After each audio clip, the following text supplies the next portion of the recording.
So, when you get 34 inches of snow in a week at the homestead, what do? Well, you spend Saturday in the garage.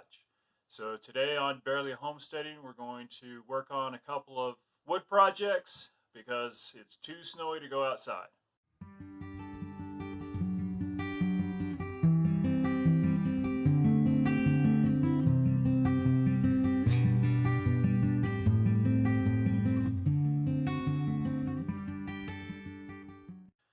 All right, so the garage is a little messy today. A little more than usual because of the winter. We bring a lot of the stuff into the garage to keep it out of the weather, out of the snow. And so I'm going to have to ask you to excuse the mess. As I mentioned, we're going to work on some wood projects today. Stay out of the snow, let it have a chance to melt. So the first project that we're going to work on today is a snow tracker. This is a project that I've actually been thinking about for a while. A way to keep track of how much snow we get, not only total for the season, but also the worst storm that we get in the season. And to do that, I've got some scrap pieces of wood that I have milled here on the property. So this is some lodgepole pine that I milled here, and this is some spruce.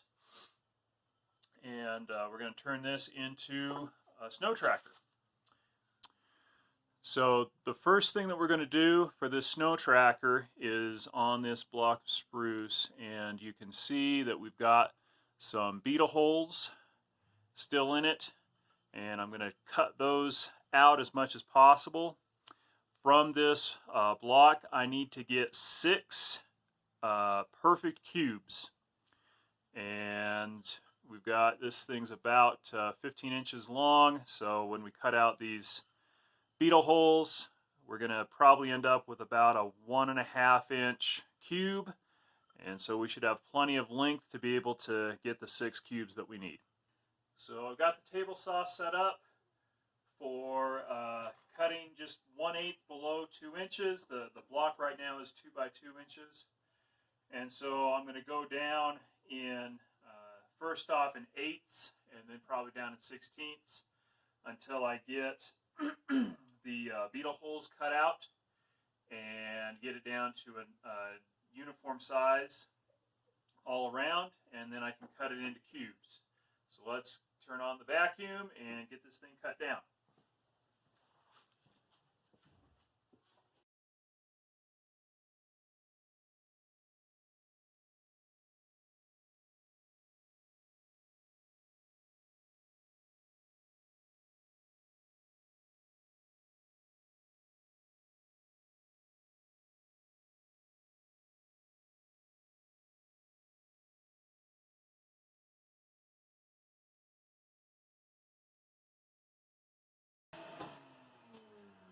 Alright, so we got the beetle holes cut out, and hopefully you can see that we've got a nice piece of wood here, 1.5 inch by 1.5 inch, and so now we need to cut this into 6 cubes. Alright, so I'm here at the compound miter saw now. First thing I'm going to do is cut off the ends. I've got a little bit of splitting on the ends, and there's a couple of knots that I want to get cut out. And then once we get the ends cleaned up, then we'll set the stop to get us 1.5 inch exactly, and we'll cut our cubes.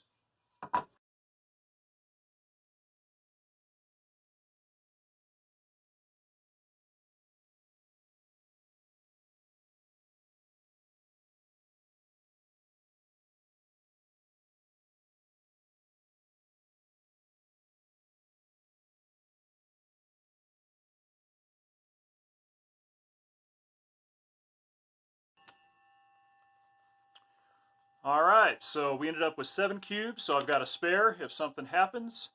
We'll take these and put them on the belt sander in a minute once I get a couple of the other boards cut. So we just sand them all together. Alright, so now that we have our cubes cut, we're going to work on the actual holder for the cubes. So I've got a couple of pieces of lodgepole. Again, this is stuff that I've milled here on the property. And I'm going to cut a groove in this thicker piece for the shorter piece, glue that in, and then put in, cut and put in some angles to keep the cube separated into the different units that we want to do. So I need to cut this piece shorter, or cut the width down, cut the groove in this one, and get these edges cleaned up. And then we should be just about ready to route the edges and get them sanded.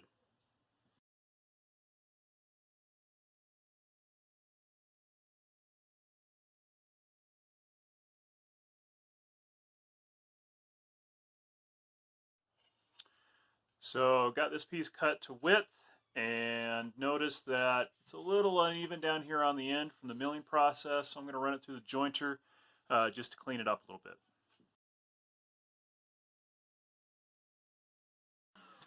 Alright, so got a nice even piece for the base for the cubes, and I'm going to glue this portion in right here that isn't clean. That's going to go into the groove, so that won't be seen. And I think I'm ready to cut the groove in the thicker piece of wood. Now, for cutting grooves, some people like to use the router because this is not dimensional lumber. The thickness of this is not a standard thickness.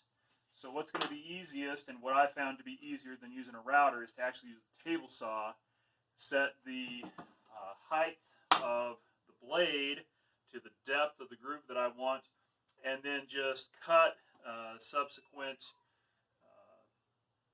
kerfs into the wood until I get the right width for the groove to fit the board into snugly.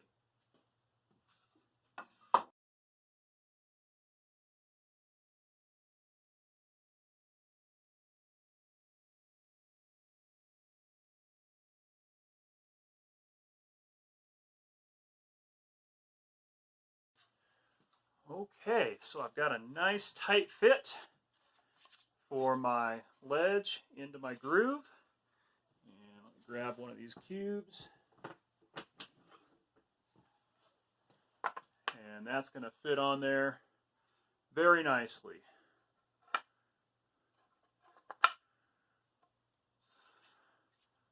So let's go ahead and route the corners here and get it ready to sand. So I've decided before I route this, I'm going to actually round these corners off, both of the back and the ledge. And so to do that, I've got a template that I'm going to use to give me a circle or a radius, and then I'll go to the bandsaw and cut those off.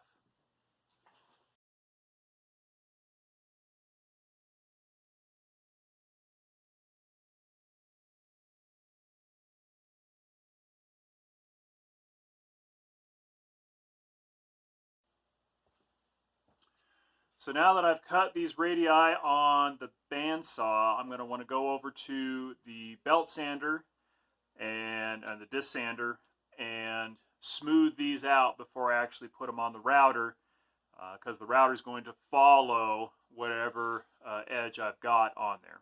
So we'll go over to the belt sander now.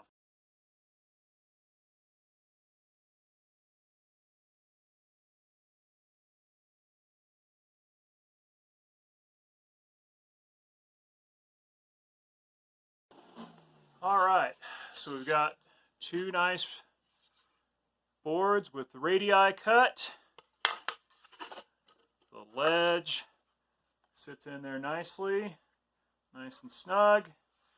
So now I'm going to route this edge of the back, and this is purely decorative, has no function, as well as these rounding of the corners. So if you don't have some of the tools like a bandsaw or a disc sander or a router, you can skip those parts.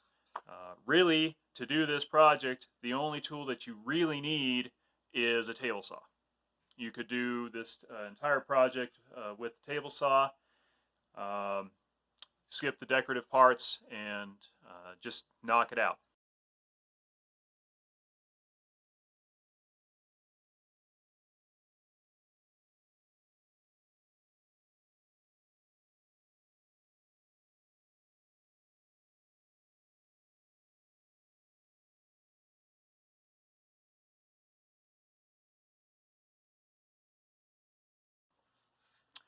All right, so we have our routing done. We've got our decorative edge. Now we're going to write in the lettering on the back. And once we've got the lettering in and we make sure we've got everything spaced properly, we'll cut the angle pieces to keep the blocks separated, and then we're ready to sand.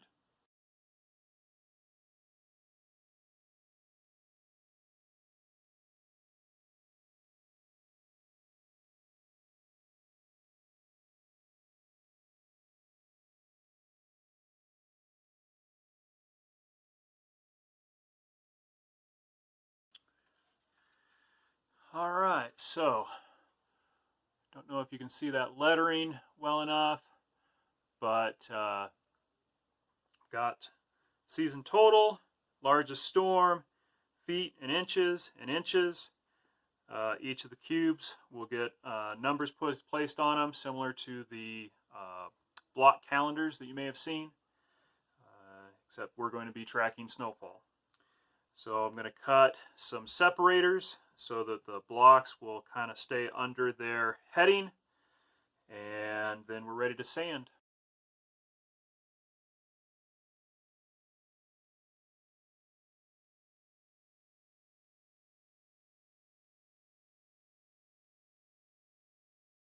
All right, so all of the pieces are cut, and now we're going to go over to the belt sander, clean up the blocks, clean up the separators. Then we'll get out the random vibrating sander to sand the bigger pieces, and we'll be ready to glue them up.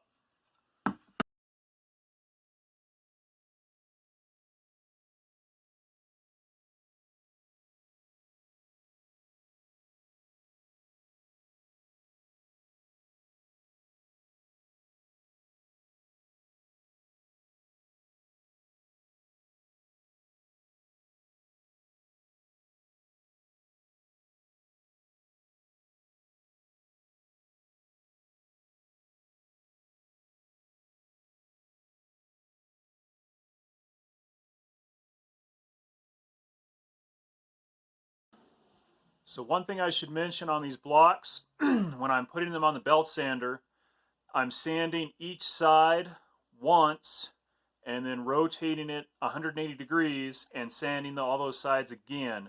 I'm doing that so that the cube doesn't become lopsided. So I'm taking equal material off 180 degrees from each other.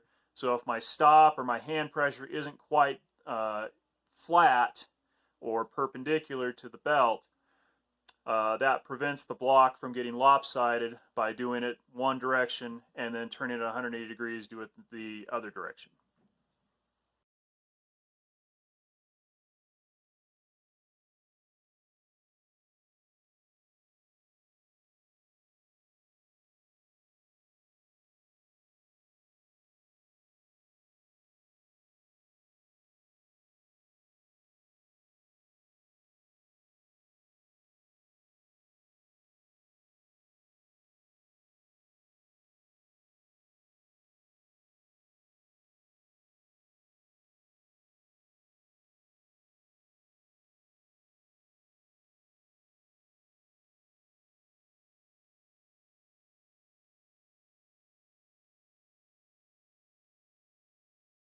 So we got the blocks and the separators sanded. You may have noticed that while I was doing the separators that I was moving in a figure 8 motion. Again, the reason for that is to try to maintain equal material removal as you are on one side of the block or the piece. And since I was only going to be sanding these in one way, in one orientation, if If you move in a figure-8 motion, it keeps your hand pressure more even as you are sanding just on that one surface. You flip it over, do it again in a figure-8 motion, and it keeps the thickness or the material removal more even.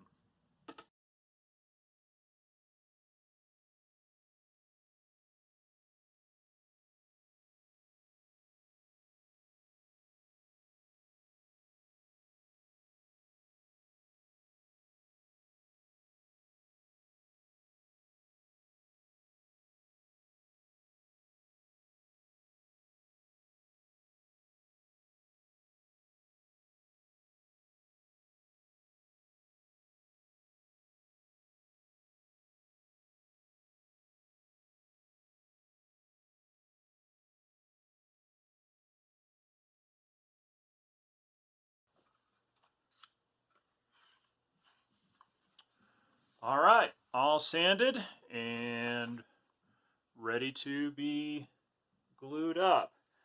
Although I think I'm going to actually put the lettering in before I glue this shelf on. I think it's going to be a lot easier. So let's do that first and then we'll glue it up. So I'm actually going to wood burn this lettering into the back of our snow meter, or our snow tracker. And for those of you who are not familiar with wood burning, you need a wood burning tool. It's a special tool. It's basically just a glorified soldering iron. It's got tips that are made out of brass typically because they conduct the heat really well. And these tips are removable. The iron heats up the tip, and then you can actually burn into the wood and gives you a very nice look. You can pick these up at hobby stores, Hobby Lobby, Michael's, places like that, or find them on Amazon. And they have all sorts of different tips that you can buy for them. So while this soldering iron is heating up, I'm going to get this lettering just a little bit more organized and ready to go.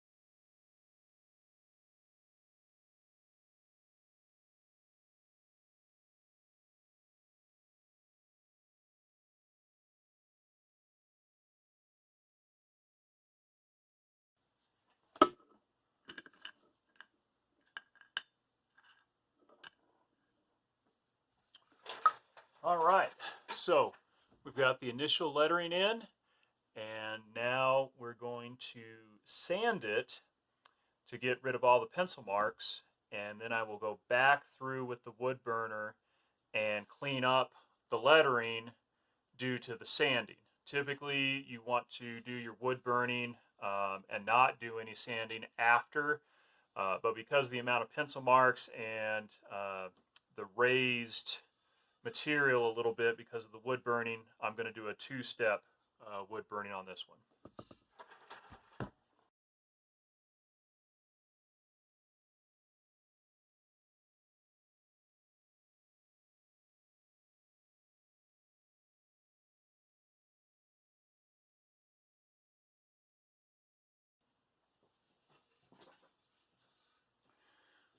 All right, so I've got the sanding done, got all the pencil marks off, blew it off with the air compressor, make sure that I've got everything off and there's nothing covered by a little bit of the sawdust. It looks like I've gotten everything pretty well. So now I'm going to go back and clean up the lettering, and then we're ready to glue.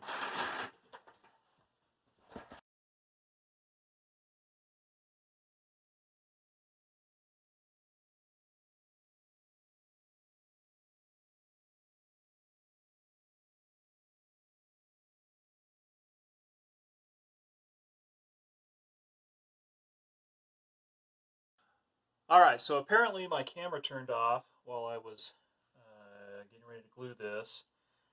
got the shelf in, I've got the separators in.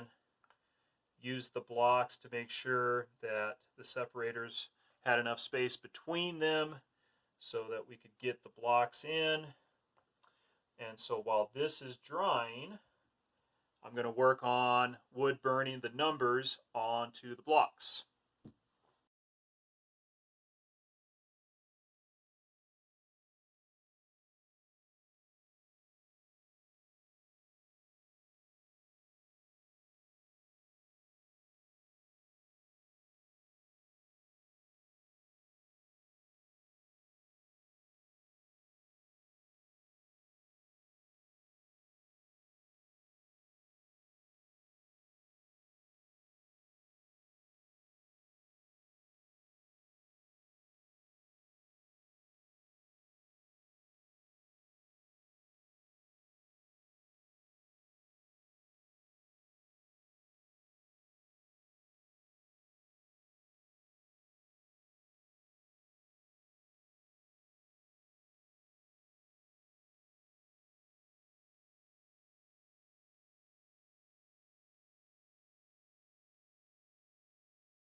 All right, now that we've got the blocks done,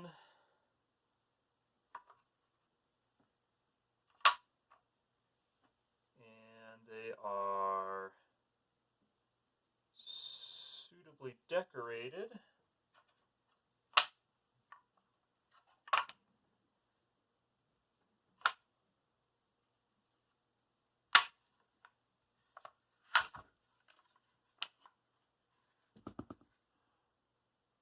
we're ready to finish this off.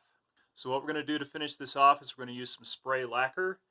We're going to use spray lacquer because this is just going to sit on a wall. It doesn't need to be a very durable finish, and the spray lacquer dries very quickly, and so we can finish this project off hopefully here in just about an hour.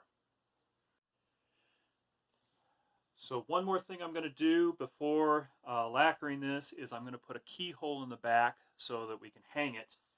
Got the router already set up with the keyhole bit, and it is ready to go.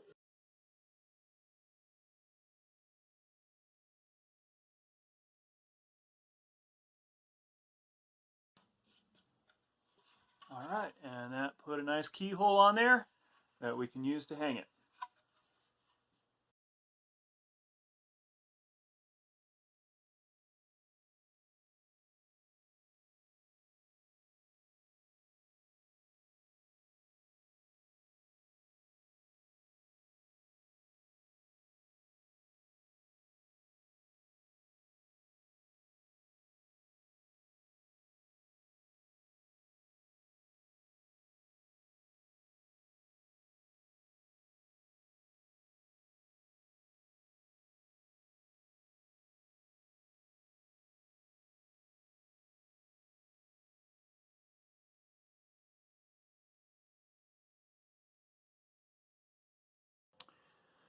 So the snow tracker is installed, and as you can see, so far this year we have gotten 10 feet total snow, and our worst snowstorm was 23 inches.